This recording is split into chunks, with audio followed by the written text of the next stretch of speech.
আমার আম্মাজানটা কোথায়? এই যে জামাই বাবাজি, আমি এইখানে। আসসালামু আলাইকুম। ওয়ালাইকুম আসসালাম। পানি খাও জামাই বাবাজি, পানি খাও। এই ও পানি খাইবো কেন? ও খাইবো শরবত। আমি তোমার জন্য শরবত আনছি আব্বা। আসছে পানি নিয়ে আপ্যায়ন করতে জামাই। তুমি শরবত খাবে, শরবত খাও। জামাই বাবাজি, ওই শরবতের মধ্যে বিষ। বিষ মানে? মানে ওই শরবতের মধ্যে আছে স্যাকারিন আর চিনি। স্যাকারিন খালি তোমার পেট খারাপ করবে, আর যদি তুমি চিনি খাও তাহলে তোমার শরীরে ডায়াবেটিস হবে। তুমি খাবা ফ্রেশ পানি, ফ্রেশ বডি থাকবে তোমার। দুষ্টু লোকের মিষ্টি কথা ঘনায় আছে পাশে, কথা দিয়া কথা নাই, জানটা নাই শেষে। খবরদার আব্বা, তুমি ওই দুষ্টু লোকের কথায় কান দিবা না। আরে এখানে স্যাকারিন নাই, আমি তোমার জন্য লেবু দিয়া সুন্দর কইরা শরবত বানাই নিয়ে আসছি। স্যাকারিন না থাকলে কি হবে? চিনি তো আছে। চিনি খাইলে তোমার ডায়াবেটিস হবে, তোমার ফ্রেশ বডি থাকবে না। না জামাই বাবাজি, ফ্রেশ পানি খাও। না তুমি পানি খাইবা না, তুমি শরবত খাবে, শরবত খাও। এই চুপ করো। কি শুরু করছে? শরবত খাও, পানি খাও, শরবত খাও, পানি খাও। আরে এইরকম করতে থাকলে তো শরবত পানি খাওয়ার আগেই আমার জামাই বমি করে দিবে।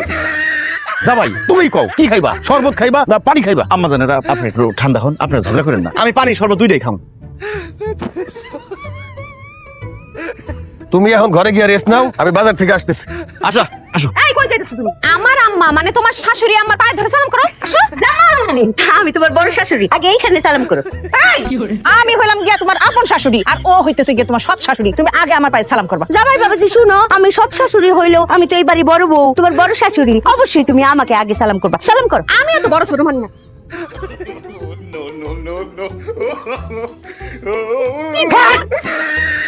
আল্লাহ, দুই দিনের শাশুড়ি নিয়ে পড়ছি আমি বিপদে। বিধি তুমি বলে দাও আমি কাকে আগে সালাম করবো?